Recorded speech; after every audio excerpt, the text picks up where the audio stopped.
ស្ដីបងប្អូននេះមើលតរ៉េនខ្ញុំទិញ1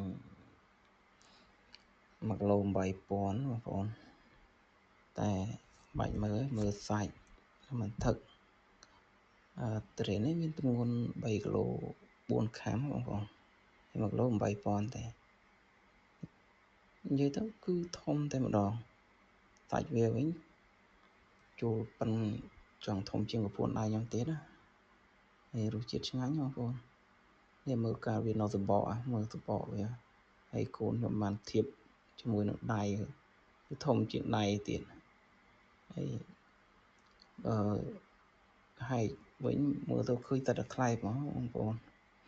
មើលដាក់លើចាននឹងពេញមួយចានទិញបានតរ៉េនចំលើកនេះគឺល្អសាច់ផ្អែមហើយរសជាតិទឹកដោះគោឃើញតំណងតែម្ដងបងប្អូនហើយបើបានទៅលេខថ្មណាទិញចំកន្លែងហ្នឹងមែនហើយ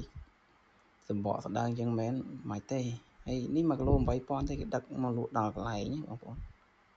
នៅប្រការខាងប្រការចឹងណាអរគុណច្រើន